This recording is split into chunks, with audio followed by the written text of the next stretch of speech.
Hello friends, welcome back to my YouTube channel English with Pankaj sir Gwalior. आज की इस video में हम एक बहुत ही मीनिंगफुल इंग्लिश स्टोरी पढ़ने वाले हैं जिसका नाम है लेसन ऑफ एक्चुअल लाइफ। इस स्टोरी के माध्यम से हम अपनी बेसिक इंग्लिश समझेंगे और नई वोकेबलरी सीखेंगे, वर्ड मीनिंग सीखेंगे, इसमें स्पोकन इंग्लिश भी इम्प्रूव करने की कोशिश करेंगे। और साथ ही साथ ये मैं बताना चाहूँगा कि ये जो वीडियो है ये बैंकिंग एसएससी की तैयारी करने वाले बच्चों के लिए भी है। ये स्टोरी रियल लाइफ से जुड़ी हुई है, इसलिए वीडियो को कोशिश करिए अंत तक देखने का। चलिए तो don't waste our time and let's start our story.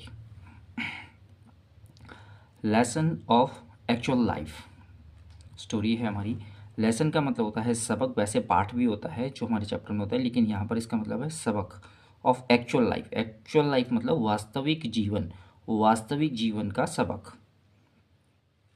चलिए। वंस एक बार, अ बॉय एक बार एक लड़का। अब देखिए बॉय यहाँ पर एक सिंगुलर नाउन है और सिंगुलर नाउन हमेशा इंडेफिनेट आर्टिकल यानी ए और एन के साथ लिखे जाते हैं।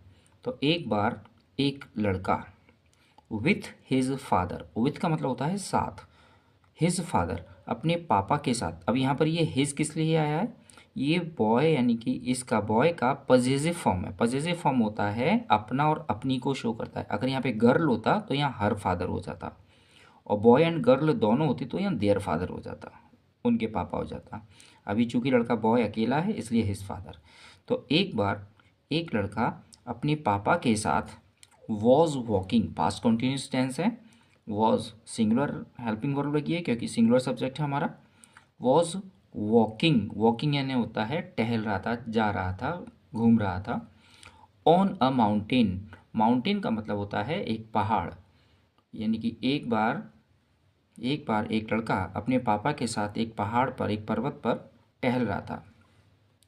The boy inquisitively asked his father many questions about the world.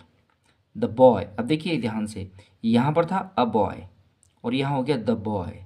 और अ बॉय जब हम किसी का इंट्रोडक्शन कराते हैं तो इंडेफिनिट फॉर्म में रहता है वो, ठीक है ना। और फिर यानी कि जब हम पहले किसी की बात करते हैं तो वो ए और एन के साथ करते हैं, और जब उसी व्यक्ति की दोबारा बात करते हैं तो डेफिनेट आर्टिकल के साथ करते हैं, ठीक है। द बॉय इन इनक्विजिटिवली, द लड़के ने इनक्विजिटिवली का मतलब होता है ईगरली यानी उत्सुकता के साथ। याद रखिए हमें वर्ड मीनिंग्स इम्प्रूव करने हैं, है ना। Without word meanings nobody can speak English, remember, specially Hindi medium students.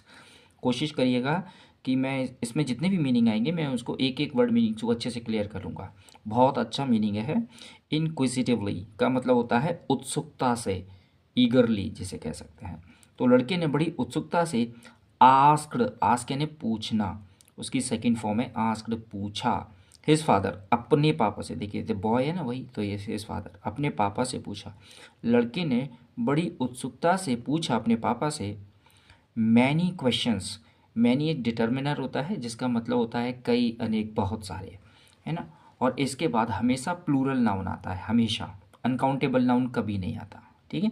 जैसे ये मैनी क्वेश्चन, ये देखिए प्लूरल नाउन में है ये एस, है ना। क्वेश्चन ये नहीं होगा, क्वेश्चंस हमेशा यही होगा, ठीक है। लड़के ने अपने पापा से बड़ी उत्सुकता से बहुत सारे क्वेश्चन पूछे। अबाउट, अबाउट के दो मतलब होते हैं, एक होता है लगभग और एक होता है के बारे में। यहाँ पर है के बारे में। अबाउट द वर्ल्ड, वर्ल्ड यानी संसार, वर्ल्ड और वर्ल्ड से पहले आर्टिकल डेफिनेट लगता है, ठीक है। यानी लड़के ने उत्सुकता से, उत्सुकतावश पूछे अपने पापा से बहुत सारे क्वेश्चन अबाउट द वर्ल्ड, इस दुनिया के बारे में, संसार के बारे में। सडनली, सडनली का मतलब होता है अचानक। Suddenly he surprisingly heard a voice. Surprisingly यही वाला वर्ड है, ये इसका सिनोनिम्स है, अपन ये कह सकते हैं। सॉरी ये इसका नहीं है। सरप्राइजिंगली का मतलब यहाँ पे सरप्राइज्ड हो जाते हैं ना, जैसे sometimes I got surprised. He surprisingly, surprisingly यानी मतलब होता है आश्चर्यजनक ढंग से, है ना। सरप्राइज के जैसे उसने मुझे सरप्राइज कर दिया, है ना, वही है ये, है ना। तो ही ये एडवर्ब है। He surprisingly heard, heard hear एन होता है सुनना, उसकी सेकंड फॉर्म है हियर, हर्ड। तो उसने सुना, सरप्राइजिंगली बड़े आश्चर्यजनक ढंग से उसने सुनी अ वॉइस, एक आवाज़, रिपीट यानी होता है वो रिपीट करना, मतलब दोहराते हुए, है ना। तो उसने सरप्राइजिंग आश्चर्यजनक ढंग से एक आवाज़ सुनी जो रिपीट हो रही थी। समवेयर का मतलब होता है कहीं से, है ना। इन द माउंटेन में जो कहीं से आ रही थी, ठीक है। उस लड़के ने क्या सुना, उसने सुना कि एक आवाज़, उसने बड़ी आवाज़ सुनी उसने जो रिपीट होकर आ रही थी। और आवाज़ क्या थी, आह, जैसे चोट लगने पर होती है। Just as he had screamed, had के बाद थर्ड फॉर्म लगी है, मीन्स पास्ट इंडेफिनिट टेंस है। ही हैड स्क्रीम यानी होता है चिल्लाना, चीखना, है ना। आप नोट कर सकते हैं इसको, ये भी वर्ड मीनिंग्स काफ़ी अच्छा है। स्क्रीम्ड, चीखना या चिल्लाना, ठीक है। वो ठीक, जस्ट एज, अभी ठीक पहले ही हैड स्क्रीम्ड, वह चिल्लाया था। When he had got injured, जब वह घायल हो गया था। व्हेन सेंटेंस के बीच में आ रहा है तो इसका मतलब होगा जब, और व्हेन के बाद जब हेल्पिंग वर्ब होती है तब इसका मतलब होता है कब। इंटेरोगेटिव प्रोनाउन बन जाता है वो, और लास्ट में क्वेश्चन मार्क लगा होता है। और जब व्हेन के बाद सब्जेक्ट लिखा होता है तो वो कंजंक्शन बन जाता है और उसका मतलब जब होता है। तो यहाँ पर ये जब है, सब्जेक्ट आया है। जब he had got injured, get injured means घायल होना, जब वो घायल हो गया था। ही क्यूरियसली ये अभी जो मैं मेरे मुंह से वर्ड निकला था, ईगरली, क्यूरियसली मीन्स होता है उत्सुकता से, है ना, एडवर्ब है। ये जो एल वाई होती है ना, इसका 90% केसेस में मतलब होता है से। और जब एडजेक्टिव में एल वाई लग जाता है तो उसका मतलब होता है हमेशा से। जैसे नाइस, नाइस यानी होता है अच्छा, नाइसली अच्छे से, है ना। और आपका ब्यूटीफुल यानी सुंदर, ब्यूटीफुली सुंदरता से, है ना। क्विक यानी जल्दी, क्विकली जल्दी से। एडजेक्टिव में एल वाई लगता जाएगा तो वो एडवर्ब बन जाता है हमेशा, और उसका अर्थ से निकलने लगता है, ठीक है ना। उसी तरह से ये था हमारा, कहाँ चला गया, क्यूरियसली, क्यूरियस यानी होता है उत्सुक, और क्यूरियसली यानी उत्सुकता से। ही क्यूरियसली आस्क, उसने बड़ी उत्सुकता से पूछा, हु आर यू, उसने किससे पूछा, क्योंकि उसको वो आवाज़ आ रही थी ना कहीं से, उसको जो चट्टान में, उस पर्वत में आवाज़ आई थी। कैसी आवाज़ आई थी, आ की। तो उसने बड़ी उत्सुकता से पूछा, हु आर यू, आप कौन हो।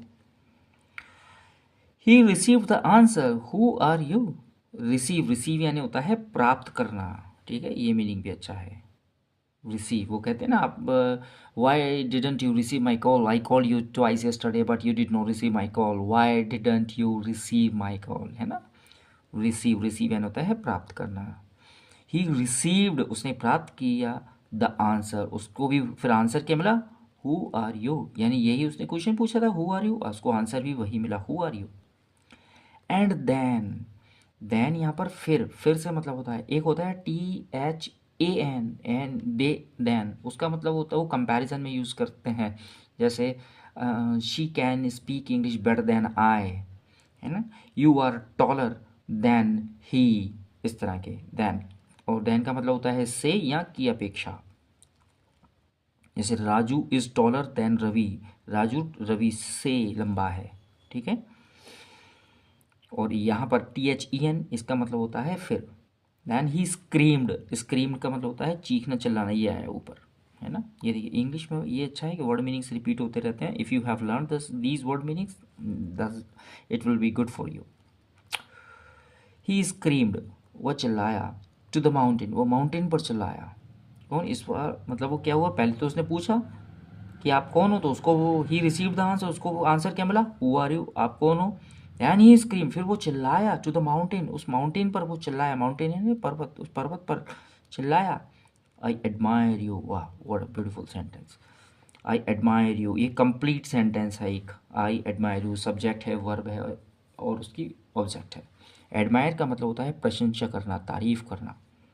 आई admire you present indefinite tense है ना। सब्जेक्ट के बाद जब फर्स्ट फॉर्म आ जाती है तो प्रेजेंट इंडेफिनिट, सब्जेक्ट के बाद सेकंड फॉर्म आ जाती है तो वो past indefinite. I admire you, मैं आपकी तारीफ़ करता हूँ, मैं आपकी प्रशंसा करता हूँ। ही हर्ड, उसने सुना, आई एडमायर यू, उसने फिर से वही सुना, आई एडमायर यू, यानी कि जो वो बोल रहा था वही वो सुन रहा था, आई एडमायर यू। देन फिर, इस देन का मतलब फिर है, याद रखना बच्चों, ये अभी मैंने ये भी बताया था। देन एंग्रीली, एंग्रीली, एंग्री यानी होता है नाराज, देखिए एल वाई लगे है, एंग्रीली, एंग्री यानी गुस्सा या नाराज, और एंग्रीली गुस्सा से, है, ठीक है ना, नाराजगी से, ऐसे भी कह सकते। एडजेक्टिव में एल वाई लग गया ना, तो ये एंग्रीली एडवर्ब बन गया। देन एंग्रीली ही स्क्रीम, फिर वो गुस्से से चिल्लाया, कावर्ड, वाह beautiful word, coward, coward means होता है डरपोक या कायर, कायर कहीं का, डरपोक कहीं का। ही रिसीव्ड द सेम, उसको वही जवाब मिला, कायर मतलब कौन सा जवाब मिला, डरपोक, डरपोक, कायर कुछ भी कह सकते हैं, ठीक है। यानी लड़के ने उसको माउंटेन को बोला कावर्ड, तो उसको वही आवाज़ सुनाई वापस ही, क्योंकि उसकी आवाज़ गूंज रही थी, तो ये उसको भी समझ में नहीं आ रहा था। He looked at his father, he looked उसने देखा, एट हिज फादर अपने पापा की तरफ, ये देखिए हिज फादर, लड़का है तो हिज चलेगा, लड़की होता है यहाँ पे, जहाँ जहाँ है शी होता है उसका पॉजेसिव यूज होता तो हर हो जाता। He looked at his father, उसने अपने पापा की तरफ देखा, एंड आस्क्ड और पूछा, what's going on, what's going on, go on एक फ्रेज होता है, इसका मतलब होता है जारी रहना, ठीक है।